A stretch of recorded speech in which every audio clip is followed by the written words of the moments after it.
Hello guys, অবশেষে আমার কিপটা বন্ধুকে ভূতের ভয় দেখিয়ে ভূতের বাড়ি থেকে ট্রিট নিয়ে নিলাম। তারপর লুচ্চা বন্ধুকে রমনায় নিয়ে পড়লাম মহা বিপদে। রমনায় এত কাপড় দেখার পর বন্ধুর কোণে চলে এসেছে পানি, মানে চোখের কোণে।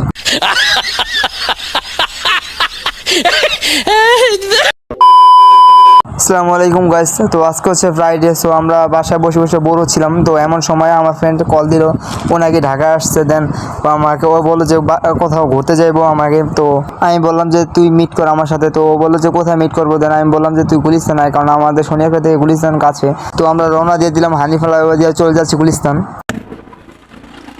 অনেকক্ষণ ধরে এখানে দাঁড়িয়ে আছি, এই বন্ধু আসবে তো এখনো আসতেছে না, দেখি কি অবস্থা করি। তো অপেক্ষার পর শেষে আমাদের প্লে বয় বন্ধু চলে এসেছে, দেখতে পাচ্ছেন।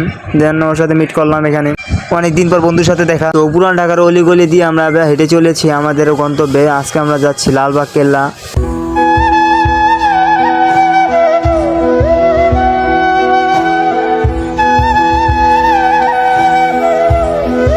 দেন 30 টাকা টিকিট নিয়ে আমরা চলে আসলাম লালবাগ কেল্লার ভেতরে।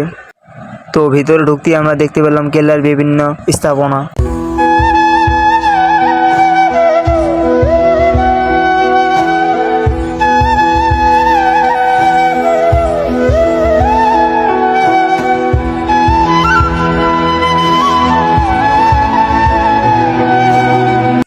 দুর্ভাগ্যবশত আমরা জানতাম না যে কেল্লা 12:30 বন্ধ হয়ে যায়। আফসোস, যার কারণে কেল্লা পুরোপুরি ঘুরে দেখা হয়নি। প্ল্যানটায় মাটি। মাত্র 5 মিনিটের মতন আসছিলাম, তো ভুল হয়েছে আমাদের। আসলে জানা ছিল না যে কখন বন্ধ হয়ে যাবো। তো সময়টাই আসলে খারাপ। এতক্ষণ জ্যাম ম্যাম ঠেলে আসলাম, বাট এখন চলে যেতে হইতেছে। যাই হোক, কেল্লা থেকে বের হতে দেখলাম যে বাইরে লেবু শরবত বিক্রি করতেছে। দেন আমরা 3 জনে 3 গ্লাস লেবু শরবত খেলাম, কারণ অনেক রোদ ছিল।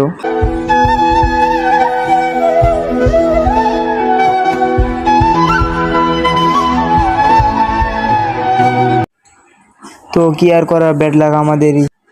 কেল্লাতে বেশিক্ষণ ঘোরাঘুরি করতে পারলাম না, তাই বন্ধুকে নিয়ে এখন যাচ্ছি রমনায়, রমনা পার্কে যাব। তাই কেল্লা থেকে বের হয়ে একটি গাড়ি নিয়ে নিলাম এবং আমরা রমনা পার্কের উদ্দেশ্যে রওনা দিলাম। তো দেখতে দেখতে চলে আসলাম রমনা পার্কে। রমনা পার্কে আসার পর বন্ধুর মাথায় হাত, কারণ চারদিকে শুধু জোড়া আর জোড়া, খালি বেডি আর বেডি।